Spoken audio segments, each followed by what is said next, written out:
So நம்ம first எடுத்த உடனே சிவராத்திரி வருது இல்லையா? நான் இந்த சிவராத்திரியில இந்த ஒரு விஷயத்தை நான் பல காலங்களாக சொல்லியிருந்தேன். என்னோட பிளாக்லயே இருக்கு. நான் மோர் தென் 10 இயர்ஸ் மேலேயா சொல்லியிருந்த ஒரு விஷயம் இன்னுமே பலருமே கடைபிடித்து கொண்டு வந்திருக்கிறார்கள். இப்போ கூட ரீசெண்டா வேற ஒரு வீடியோல பேசியிருந்தேன், ஒரு பாட்காஸ்ட் வீடியோல. அதாவது நந்தி பிளஸ் சிவலிங்கம். இந்த நந்தி பிளஸ் சிவலிங்கத்தை நம்ம வாங்கிட்டு ஞாயிற்றுக்கிழமை குளிகை வேளையிலே வீட்டில் இருக்கக்கூடிய வடகிழக்கு பகுதியாக வைக்கிறது அல்லது வடக்கு பகுதியில் வைக்கிறது. அதை பார்த்தல்ல அந்த பகுதியில் பிளேஸ்மெண்ட் பண்றது. அது மாதிரியா பிளேஸ்மெண்ட் பண்ணிட்டு தினசரி ஏதாவது ஒரு பாத்திரமோ அதுக்கு தகுந்த மாதிரியான விஷயம் இது வைத்துட்டு, ரொம்ப சின்னதா இருக்கிறதுனால உங்களுக்கு பெருசாக இது ஒரிஜினல் ஸ்படிகம் அப்படிங்கிற காரணத்தினாலே இரண்டுமே ஸ்படிகங்கள் தான். ஒரிஜினலான ஸ்படிகம் அப்படிங்கிற காரணத்தினால விலை ரொம்ப ஜாஸ்தியா இருக்கும். வெயிட்டுக்கு தகுந்த மாதிரி ரேட் ஜாஸ்தி ஆகிட்டே இருக்கும். அதனாலதான் நம்ம சின்ன ஒரு லிங்கமாவே வாங்கியிருக்கோம். ஏன்னா இதுவே அதிகமான ஒரு பலன் தரக்கூடியது தான் அப்படின்றதுனால.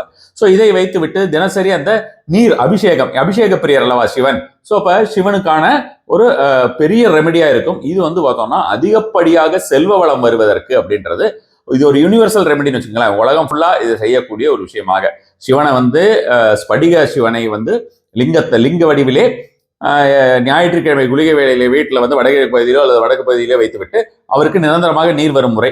இப்பொழுது ஒரு சில பேர் கேட்கிறாங்கன்னு சொல்லிட்டு அவர்களுக்காக நம்ம தாரா பாத்திரம் வைத்து இருக்கிறது கூட வாங்கி தனியாக முறையில அவர்களுக்கு அனுப்பியிருக்கோம். இன்டர்நேஷனல் பீப்புளுக்கு தாரா பாத்திரம் மேலே வச்சுட்டு அவங்க பாட்டுக்கு அவங்க ஏதாவது ஒர்க்கிங் கப்பலாக இருந்தால் அவங்க வேலையை பார்ப்பாங்க. தினசரி கிளீன் பண்ணி வச்சிருவாங்க. அதுக்கு மட்டும் ஒரு 10 மினிட்ஸ் எடுத்துப்பாங்க.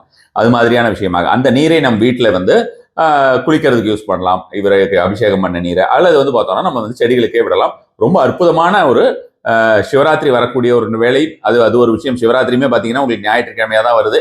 அது ஒரு விஷயமும் இருக்கிறது. மேலும் பார்த்தோம்னா இந்த ஒரு பரிகாரம் அப்படிங்கிறது நமக்கு நிரந்தரமாக செல்வ வளம் வரக்கூடிய ஒரு முறையாக இருக்கும்னு வச்சுக்கோங்களேன்.